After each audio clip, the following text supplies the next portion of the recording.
Hello YouTube, Salivate Metal here, and Baggins and others have made me aware of quite an interesting story about the cell of an old Iraqi tank that had a great discovery inside of it with gold.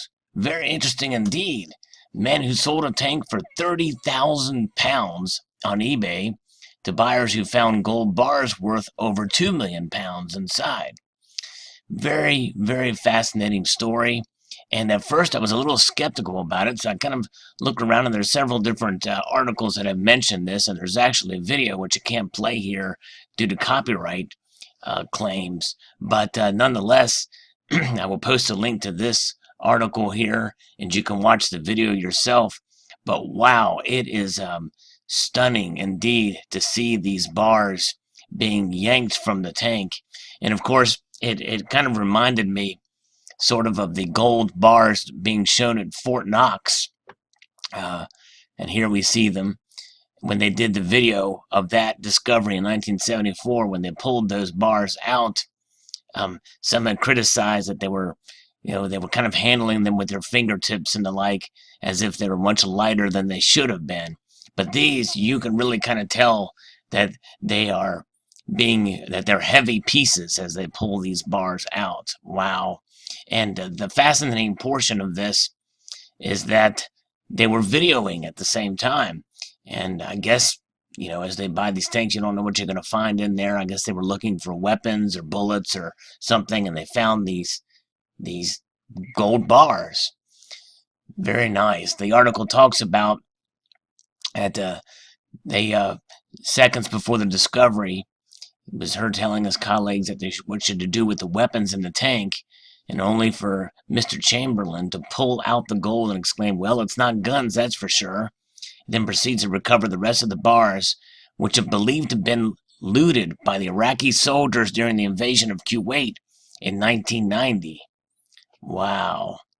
The tank had been restored by a previous owner, who replaced its tracks and fixed its engine without ever discovering the valuable booty inside.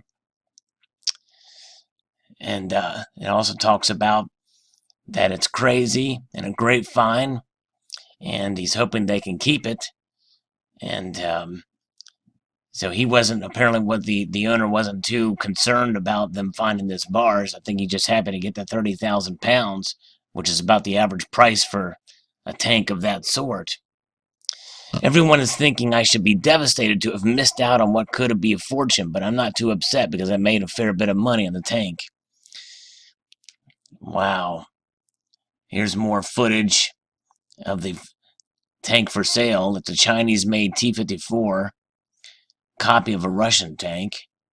As the bullion is revealed from inside the diesel tank, he exclaims, "Is what I think it is. Yes, it's heavy." There were 5 bars inside the tank.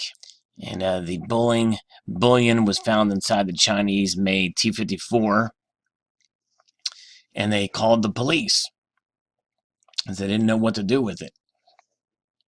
And more than likely, this gold was discovered in the tank as being hidden after being pilfered from the Kuwaitis during the invasion by Saddam Hussein in 1990. So now, since they've called the police, what is the British government going to do? Will they tax them for their find? I guess they're not sure if they're going to keep it, or if they'll get to keep it. I guess we're going to find out, just like with the 10 St. Gaudens Gold Eagles, it's stolen goods. Will I have to go back to Kuwait? We shall see. So he says, Mr. Chamberlain said, "We didn't know what to do. You can't exactly take 5 gold bullion bars down to cash converters without questions being asked."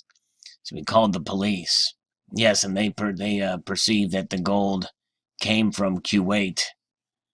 It's more than likely. Mr. Nick Mead is the one who bought the tank after spotting it on eBay. It's the Russian T-54 design and measured and manufactured under the designation Type 59. It was built in the early 1980s and has just about 1,507 miles on the odometer. Very, very interesting indeed.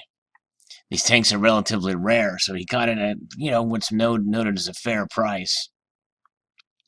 But the article goes on to kind of describe more about the tank and the money and the history of how that gold could have been acquired. I just thought my viewers might find this interesting, and thanks again to Baggins and the others for making me aware of this article. Post your thoughts below on what you think about this interesting and fascinating discovery. I'd like to extend a multitude of gratitude to you all for watching, and encourage you to please rate, comment, and subscribe.